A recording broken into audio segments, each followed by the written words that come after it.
Stuck. A little while ago, I started having an issue with stumbling and stalling with this thing where occasionally, even as I was driving down the road at, 80 kilometers, 50 miles an hour, the RPM would drop for a second just to zero and then pick back up again. Or it would stall outright and the engine just cut off. And so that's when I also had a P0420 code for the catalytic converter efficiency. And so doing a little research, found out that, bad coils and plugs can cause that because you're putting raw fuel, unburned, into the cat. That made sense. I hadn't changed them. They were cheap. So I changed the coils, threw new plugs in while I was at it. It did seem to help, but I still occasionally had this stalling issue, and it's gotten worse again. So I did a little bit more digging and found out that I could be looking at a crankshaft position sensor. Now, I did have codes earlier on in this thing's life for a crankshaft position sensor, and I changed it, but kind of have come to find out that the aftermarket, the jobber ones, they're kind of only good for a year and a half, 2 years, which is probably about how long that thing's been in there. So my Rock Auto deliveries come in, so I've got that. I've got a new rad cap because this one has developed a bit of a leak, and I have a new alternator because this one is squeaky. I'm not going to tackle the alternator tonight, just don't have time, but at least it's here. Our Rock Auto shipment came in 2 packages, so this is the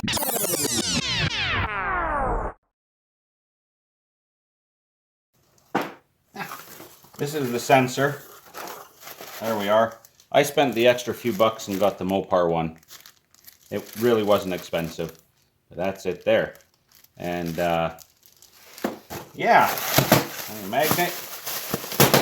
Nope, no magnet. Now basically, to change this sensor, if you follow Mopar's direction, you're pulling the power transfer unit off the transmission down there, the PTU. And that's probably a little excessive. But what we are going to do is reach down there, and there's kind of a shield in the way that we're going to move out of the way. Just bend it and bend it back after a heat shield. Get it that way. So we get kind of up close and personal with the engine here. It is down there. I can touch it. Now the trick is to unclip it. And of course it has the usual lock on there, and I can't seem to move it.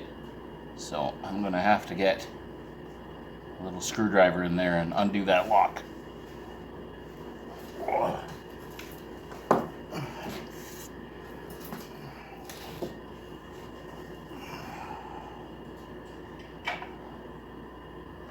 As awkward as this is, it's still a lot easier than pulling the power transfer unit off.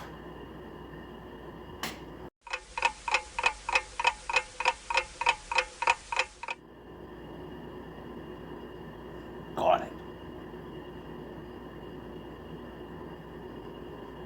Yes.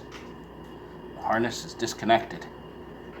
So now, just gotta get in there with a little socket.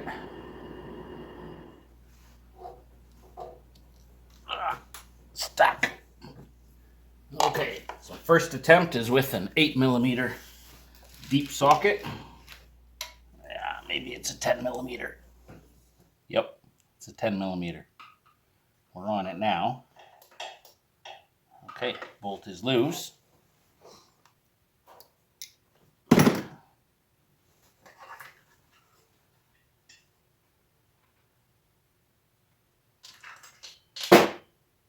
Just dropped my socket. That makes me sad. Because because it's in the under tray now. On the bright side, the bolt is loose and I can pull it out by hand. Funny enough, it did throw a check engine light the last time it stalled while I was driving, but it was for the mass airflow sensor, so,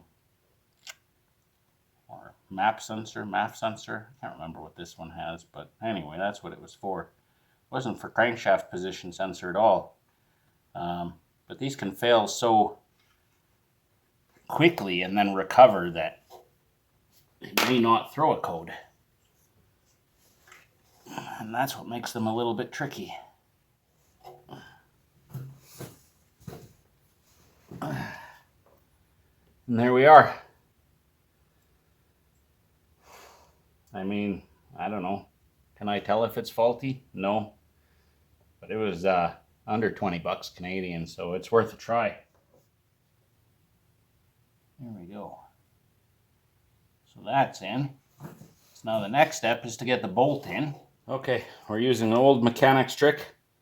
Got a socket here, and we're using a bit of paper, in this case an old Canadian Tire receipt, to hold the bolt in the socket. Kind of don't have too many shots at this. If I drop the bolt, I'm going to be very sad.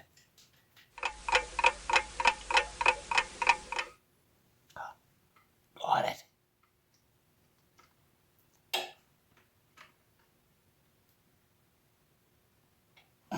That'll do.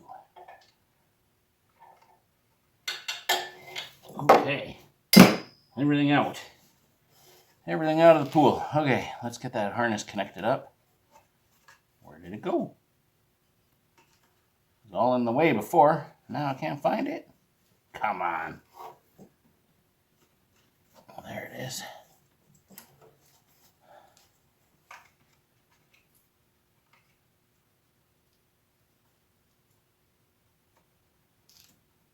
Yep, connected up. Locked in place. Heat shield's bent back down. All right, other than having to retrieve my socket, life is good.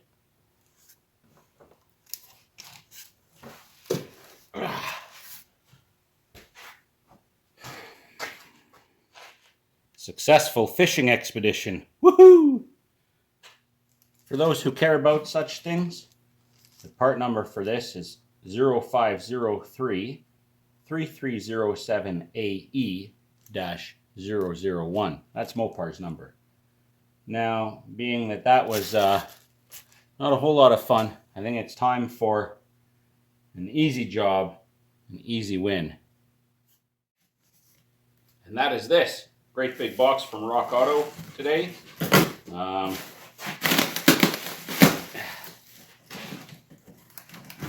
on. There we are. Packaged rather interestingly.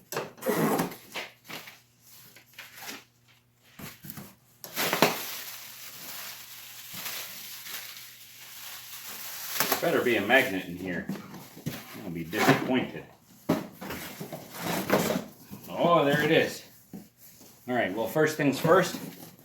There's our new Remy alternator. If I remember correctly, it's not a reman, it's a new one. It was about the same price. Oh, nice. It's a 64, 65 Mustang rag top. That's pretty nice. That'll look good on the fridge. And last but not least, rad cap, 16 PSI. So basically, I noticed that coolant level is kind of low, and that seems to have to do with a little bit of leakage here, primarily. So, not that big a job to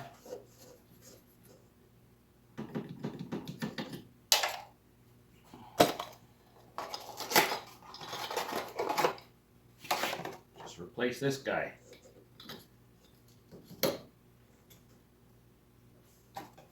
Just like that. That job's done. I do have to top up the coolant a bit, but I actually have proper Mopar antifreeze. At least I think this is. Yeah, it's purple. Seems to me that I've seen Patriots with green and orange and purple and yellow, all depending on the year. The full cold line is way down here and it's kind of hard to see, but we're pretty close to it.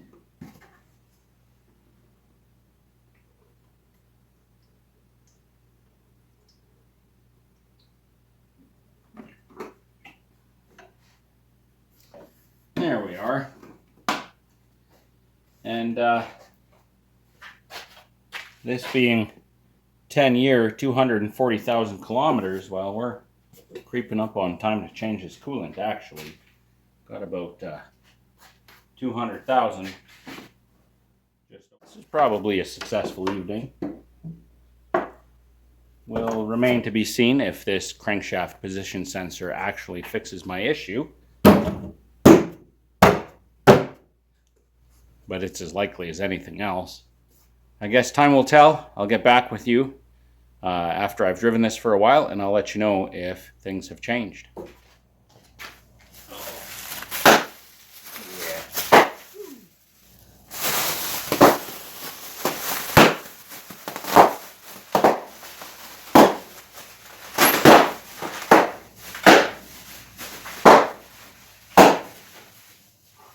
You can brag all you want, but you're not OCD until your Rock Auto magnets have to be in numerical order. There's today's number 93. There'll be another one coming pretty soon. I hope it's not a low number. Well, it's pretty warm and roads are pretty sloppy right now, as I'm sure you can see. But drove around quite a lot today. First day since changing the crankshaft position sensor, and not a stumble, not a stutter. I mean, it's confirmation of repair by, absence of symptoms, but cautiously optimistic that that's actually got this thing fixed. So kind of almost feels, maybe it's mental, but it feels a little smoother, a little more powerful. Checked for codes because before I had a pending 0420, there's none there. And thinking about it, that kind of makes sense, where I had rarely it would stall while I was driving. More frequently, it would not stall necessarily, but it would shut off and then come back on. How often was it doing that? Maybe in an imperceptible fashion, like so fast it wasn't really even noticeable. And that could be putting raw fuel into the catalytic converter. So maybe that's got that all fixed up. Kind of hoping, because I need this thing to go for a indeterminate amount of time yet. So knock on wood.